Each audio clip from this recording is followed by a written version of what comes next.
Who is in control of you? Stay tuned.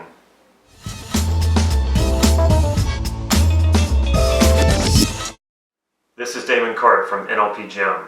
How to cultivate inner power.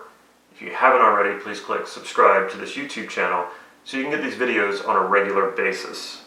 Just recently, I was seeing someone very casually, and I attempted to meet up with her again, and she was giving me all these sort of vague excuses as to why she couldn't meet with me. And it occurred to me that she didn't want to see me anymore, so I just flat out asked her if she wanted to see me again, and she said no. I'm a very curious kind of person, and I wanted to know why that was. I told her I wasn't going to try to argue with her, I wasn't going to try to persuade her to change her mind. I just wanted the feedback. She went ahead and told me about some things that I could understand how it annoyed her, some things that I had said, some things that I had done. I could understand now, the way from her perspective, that those things probably annoyed her, but she got rather rude and insulting about it. I realized there was something deeper going on here. She had some sort of animosity toward me that I could tell there was something she wanted me to do that I didn't do, or she wanted something from me that I wasn't giving. In any event, I could have asked for more detail, asked for more information, and then speculated endlessly about what this might have been deep down, but I just let it go. A few years ago, this probably would have really gotten to me. I don't know why it was, but in dating, for some reason, I would always give the woman I was dating the authority. If she said that I was being rude, I just believed it. And whatever judgment a woman who I was dating would make about my behavior, I would just believe it and then try to improve it. The really messed up part is that the more beautiful the woman, the more I thought she was right, the more I believed what she said about me.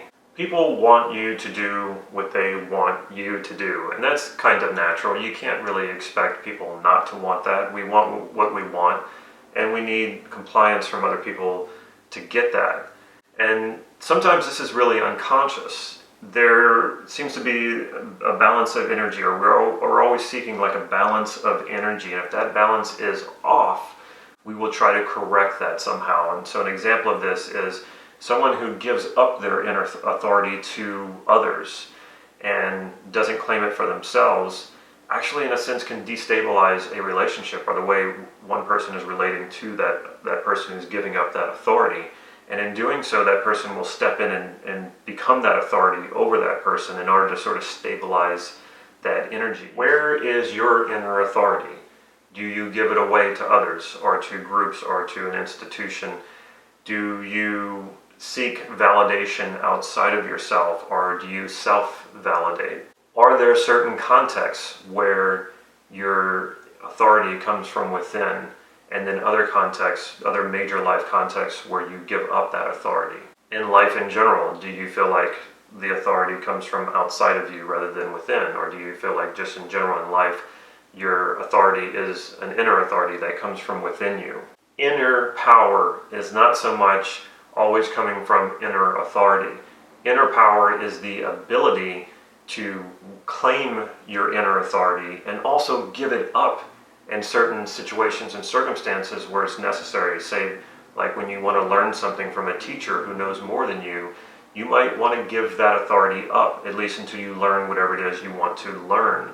So that inner power is the ability to claim it or give it away at will. Inner authority versus outer authority is actually what we call a meta program in NLP. We call it locus of control.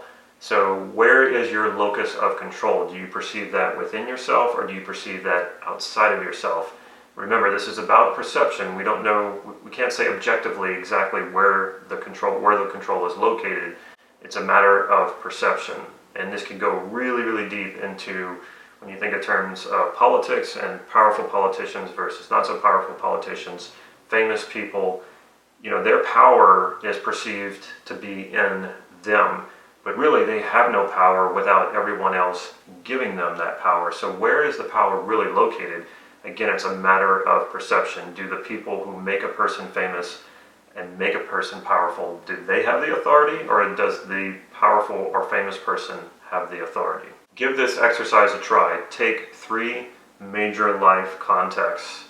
That could be your career, your relationship, your finances, and explore each one of these contexts and ask yourself the question, where is your perception of authority? Where is your perception of control in each one of these situations? Does it come from within you, or does it come from outside of you? Once you've explored each one of these situations and you have a sense of where that authority is coming from, flip it. Explore what it would be like to go the opposite. So if you feel like your finances are not within your control, flip it and think of it, what would it be like if they were? You were the authority in this situation. What would that be like? And maybe in your relationship, you do have the sense that you're the authority. The authority comes from you.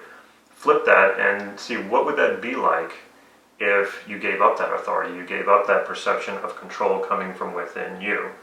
Explore each one of these contexts and its opposite. Get comfortable with this feeling or this idea of being able to give up your sense of authority and also of taking it back and reclaiming it. And then go back through each one of these situations and ask yourself, where does it serve you most or what serves you most? You having the control from what coming from within you, or you giving the control away to a person, a group, or an institution? Which serves you better, having the inner authority or going by the outer authority? Some people live their lives without having any inner authority. They give that authority away. They give that sense or perception of control away. And they usually constantly seek outside validation. This is an absolutely miserable way to live. If you have a sense of that, this is an important video for you to explore the opposite of that. What would it be like to be able to give your own validation, your self-validation, and not have to seek it by other people? It will drive you crazy trying to seek validation, self-validation outside of yourself, because everybody's different. Everybody has a different sort of opinion about that, and you can't please everybody, and you can't be all things to everyone. This will drive you crazy. Reclaim the authority to give away your authority and to take back your authority, and that will cultivate inner power. Check out my website, nlp-gym.com. Follow me on Facebook for real-time updates on upcoming workshops and free practice sessions that I hold here in Santa Cruz, California. If you like this video, please click like right down here and leave me a comment or a question. I will get back to you. Stay tuned to the end of this video so you can see how you can get your hands on a free NLP online training. Take care.